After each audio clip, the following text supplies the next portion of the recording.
C'est vraiment le moment, à l'heure où on se parle, de se réinventer, de réfléchir à ce qu'on peut faire de différent, mais surtout, j'aurais tendance à dire, de réfléchir comment on va réouvrir pour sécuriser le consommateur pour qu'il revienne dans le restaurant. C'est ça, à mon avis, le plus important. Alors évidemment, il faut qu'on garde le contact avec lui. Moi, je conseille à tous nos clients de garder le contact avec ses clients via ses pages de réseaux sociaux, via son site internet, via des mailings, via comme il veut, mais il faut garder le contact.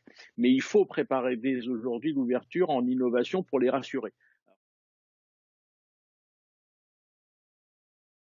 Eh bien, la rassurance, elle doit être entièrement polarisée sur la rassurance sur le côté hygiène du restaurant. Parce que c'est là-dessus, à mon avis, que l'ensemble des Français va, comment je pourrais dire, sortir de cette crise, repartir au travail, repartir dans ses loisirs, en se méfiant et en évitant les établissements qui ne sont pas extrêmement pointus sur l'hygiène. Alors, je vais vous donner quand même quelques exemples sur lesquels on réfléchit avec certains de nos clients. Je pense par exemple que la carte de restaurant va probablement progressivement disparaître. Je veux dire pourquoi? Parce que la carte de restaurant que tout le monde touche est nettement plus contaminée, et ça les consommateurs, je ne sais pas s'ils s'en sont aperçus, que la porte des toilettes. Pourquoi?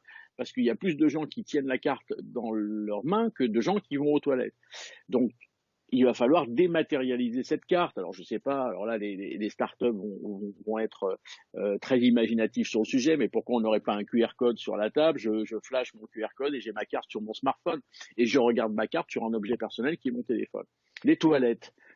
J'ai vu ça aux États-Unis, également en Asie. Je pense qu'on va y arriver. C'est que on va rentrer dans les toilettes avec une porte automatique. Mais c'est évident. Aujourd'hui, vous voyez de plus en plus de gens qui prennent leur manche pour ouvrir la porte et pour la fermer. Donc la porte des toilettes aujourd'hui, je pense qu'il va falloir qu'on réfléchisse à l'automatisation. Je pense aussi aux tous ceux qui font des buffets.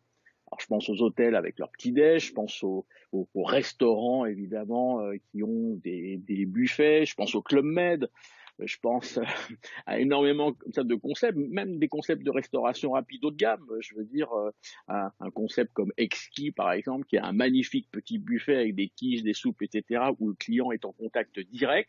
Je pense que tous ces gens-là qui gèrent les buffets vont devoir réviser alors soit ce système de distribution, soit réviser la manière où est monté ce buffet. Alors je me souviens, il y a très très longtemps, dans les cafétérias, dans les salles-service, on avait des protections qui descendaient et on n'avait pas accès directement à ces produits. Et aujourd'hui, depuis pas mal d'années, ces protections ont disparu.